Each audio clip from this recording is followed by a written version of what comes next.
Hello, I'm Dr. Kevin Jones.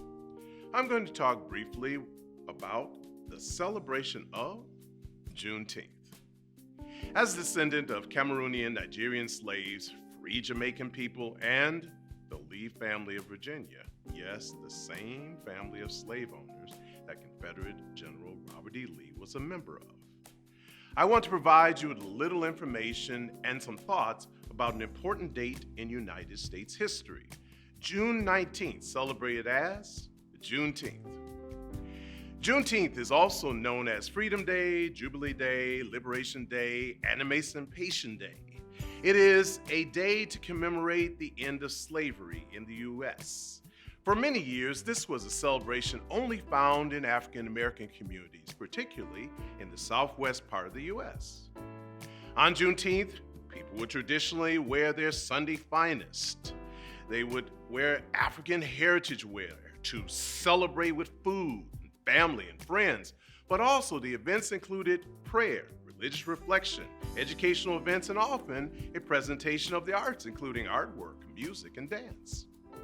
It is seen as a day of celebration to commemorate the end of the terrorist tyranny of U.S. slavery. In some ways, it is the African American statement of never again. Let's talk a little about the history which led up to Juneteenth. In the year 1619, slavery began in the Americas and the New World colonies. As you will note, this is before the founding of the U.S. While many countries ended slavery as a lawful practice, most notably England in 1834, the United States did not declare slavery illegal until the formalization of the Emancipation Proclamation on January 1st, 1863, although the proclamation only applied to the states of the Confederacy who were in rebellion. Yes, this proclamation meant that the Confederate States were officially engaging in illegal activity by holding, transporting, and distributing slaves on the continent. While the Emancipation Proclamation did not truly free the slaves, it pointed to a direction for the future, which formalized the end of legal slavery in the United States. Unfortunately, it was over 2 years later, and after General Lee was defeated by General Ulysses S. Grant, on June 19, 1865, emancipation truly began nationwide.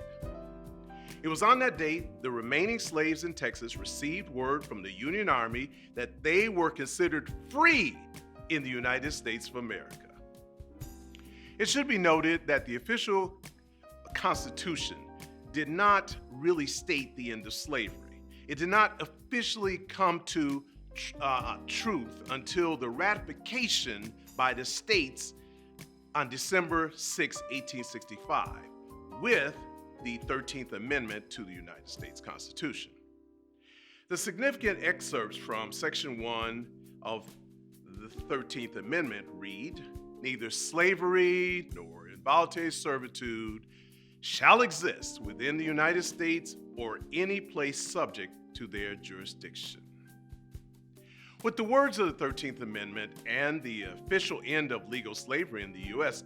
codified in the Constitution, beginning in 1865 and continuing through 1866 and continuously since that time, Juneteenth, June 19th of every year is celebrated.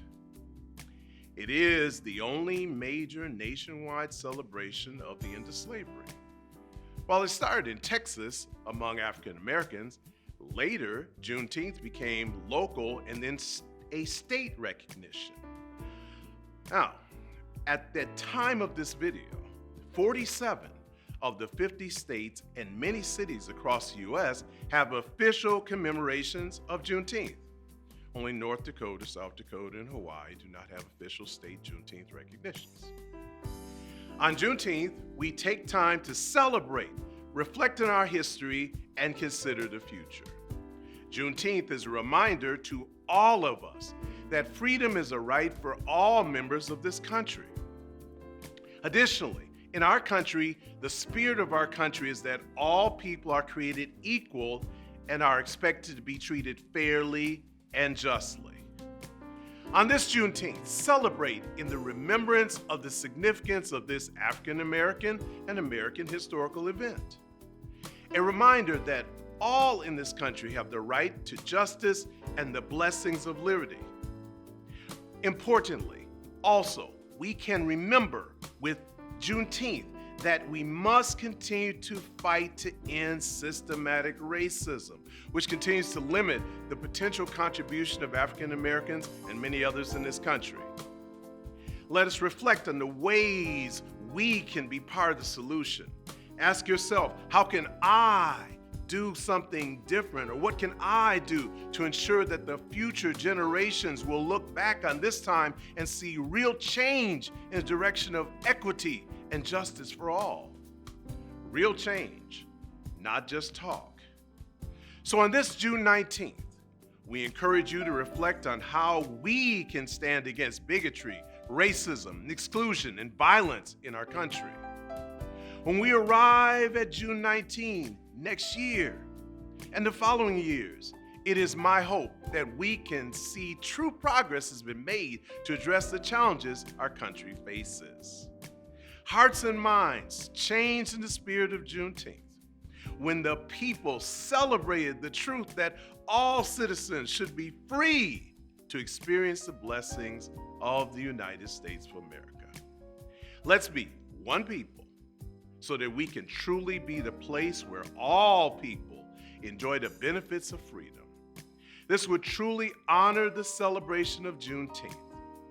Find an event, join in. Thank you for listening. Blessings to you.